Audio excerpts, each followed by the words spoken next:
What's up guys, Houndish here, and today we've got some Destiny 2 new stuff to talk about. So first up, Bungie are actually removing the community's least favorite strike. I'll talk about that in a moment. We've got a new mechanic that'll be coming for the faction rallies called Renown, which is pretty interesting. I want to talk about some exotic rework stuff. We've actually seen a preview of one of those in some of the gameplay. I want to speak about a Vex Mythoclast Easter egg, armor perks that we'll be seeing down the road. We've got a bunch of roundups, changes to endgame stuff, bug fixes, and a lot of other things to talk about, so let's jump straight into it.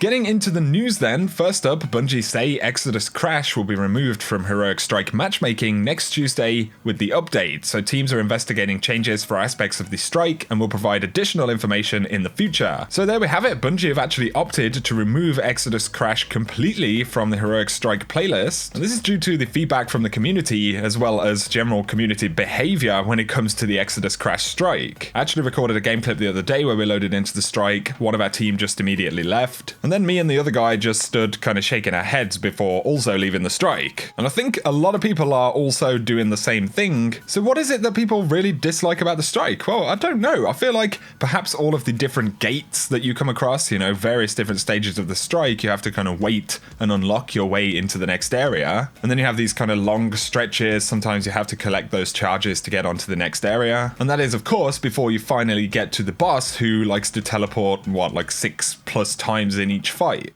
I think ultimately Exodus Crash ends up being a bit of a slog compared to most of the other strikes in the playlist. I guess it's just not very engaging. Let me know what you guys think. Either way, for now, Bungie are looking to rework it before they actually bring it back. Next though, I wanted to talk about a new mechanic that we'll be seeing inside of the faction rally in Season 3. And hopefully this is going to make things a little more interesting. We don't know exactly how it will work yet, but if we look at some of the objectives for the faction rally, we can see faction rallies high renown, loot a lost sector cache with at least 3 stacks of renown, and then there is also loot a lost sector cache with 5 stacks of renown. So what exactly is renown? Well, we can see the item itself. It says your bravery has drawn attention from both friends and enemies. So it seems like some kind of buff or attribute that will go onto your character at a certain point, perhaps when you complete certain objectives. Maybe it's kind of like a score streak for your reputation in the faction rally. As far as how it will draw attention from both friends and enemies, we'll have to wait and see. Maybe the higher it gets, the more difficult enemies become. Maybe there is some mechanic where a player with, a high stack of renown can also benefit friends or nearby players. We'll have to wait and see, but it seems like it's going to be a relatively important mechanic to actually earning reputation in the new version of the faction rally. And it's interesting as well that it appears to be tied up with those lost sectors quite a bit. So I'd be curious to hear what you guys think about this. We can safely say though that the systems around the faction rally appear to be changing. Of course, there are other additional bits that you can get inside of the faction rallies. In Season 3, there are exotic armor ornaments in the faction rallies. So we've got the Gaze Beyond Worlds for the Eye of Another World. There's also Predestination for the Knucklehead Radar, and another one called Blazing Hearth, which is for the Crest of Alpha Lupi. On top of this, we also know about exotic catalysts that you can earn from faction rallies. So hopefully the event's going to be a bit more exciting than it was in the past. I'd be curious to hear your thoughts below.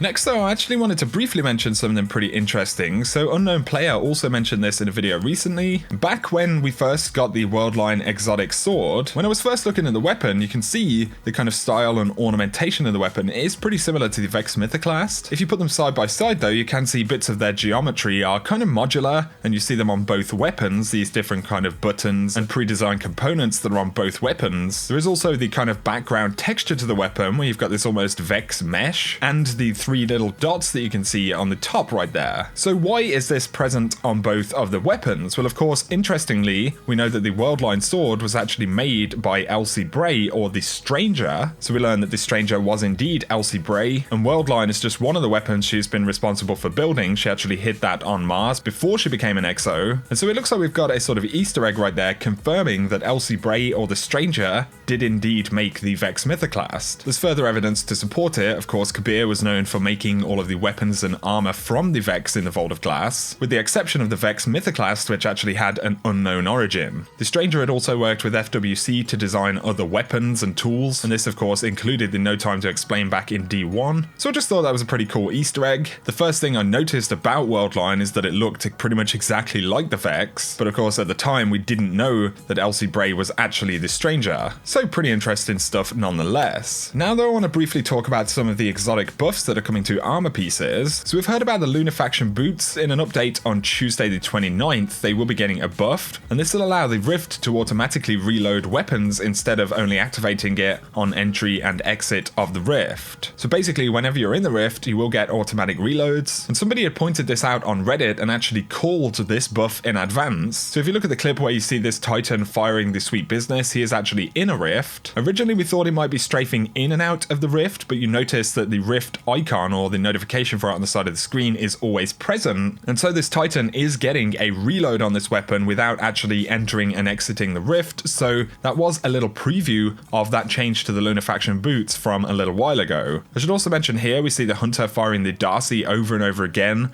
once again in a Rift, and the weapon is just reloading. Obviously they're not dodging, it doesn't appear that they're crouching in front of a barrier or anything like that. So it's just interesting that we did get a little tease of some of these changes. Obviously Lunar faction boots, considering they will affect every Guardian in the Rift, are going to be huge for DPS and things like raids. So that's going to be really cool. We did also learn of other exotic armor changes as well. The Warlock Sunbracers are being tuned, the Mechanir Trick Sleeves and the Dragon Shadow for the Hunter, as well as Lion Rampant and Syntheseps on the Titan are getting some changes. If you want to learn all the details about those, I will link the video for it at the top of the description below. But now I wanted to round up a few things. We're going to start out with this comment about armor. So before Escalation Protocol and the Warmind DLC actually launched, Daniel out from Bungie was talking about it, and he said that there wouldn't be unique perks on the Escalation Protocol armor. Sadly, they couldn't get it done in time. Somebody also asked if they put armor perks on in the future, would they be going back and updating older gear? And he said never is a scary word to use, because that's just asking for me to be wrong, but there aren't currently any plans to go back and add perks to the Escalation Protocol armor, as those of us who worked on this are needed on other things for now. So that's actually pretty telling, because that means they have some kind of perk system that they're working on armor for September, and it looks like they basically tried to bring some of that at least into